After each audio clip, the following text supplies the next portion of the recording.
Republicans need 50 votes plus Mike Pence's tiebreaker to pass the Senate version of their Obamacare repeal bill when they put it up for a vote this week. But with 5 GOP senators, including Dean Heller and Rand Paul, already coming out against it, albeit for opposite reasons, it seems like the Mitch McConnell bill may not have the range. Back with me, Michelle Bernard and Michael Steele. And joining me now, Jennifer Rubin, opinion writer at The Washington Post, and former Breitbart media consultant Kurt Bardella. So, Kurt, I want to go to you on this, because the interesting thing here is that Donald Trump, the way he ran was sort of unlike the way Republicans normally ran. He ran as sort of like the working man's Republican, even though he lives in a golden penthouse, which is weird, but we won't go into that. But then he's essentially, he said, I won't cut Medicaid. We're not going to hurt people. We want everyone to have coverage. And if you look at the states that actually took the deal, they took the expansion, right? That's really theoretically where the Trump base lives. So you have states like Alaska, Arizona, Arkansas. We have a map that we can put up. Colorado, which he didn't win. Indiana, which he did. Iowa, where he keeps going.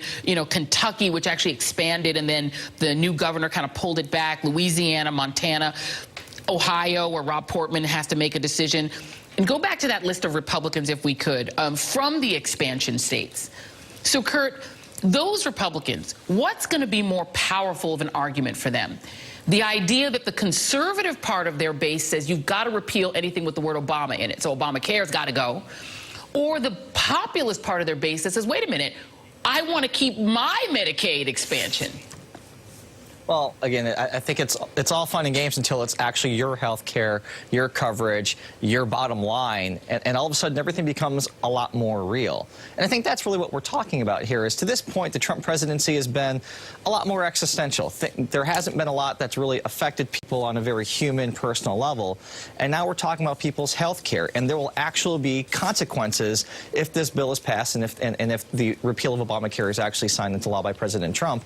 And then a year and a half from now, when people are actually going to be voting again en masse, there will be real consequences that they can measure this presidency to. And what people say they care about today is not going to be the same thing after this is actually implemented, after the consequences are felt. And that's what these senators really have to keep in mind. It's not necessarily what the temperature of the electorate is today. It's how are they going to feel about this when in a year and a half it's revealed that there's all of these problems, there's so much cost, people's care goes down, the quality of care goes down, they can't take care of their families, and it's because Republicans passed a bill that violated everything that they said for the last decade. It was written in secret, it wasn't transparent, they didn't deliberate it, the public didn't have a right to know what was going on, what was in it, they didn't know what the full costs and consequences are, and then they pushed it forward, which is exactly what we spent the last 6-8 years complaining about Nancy Pelosi and Obamacare, of how that happened. They've completely undermined their entire moral credibility with this process. Michelle Bernard and Michael Steele will be back. Jennifer Rubin, Kurt Bardella, thank you guys. We'll have you all back another time. And coming up in our next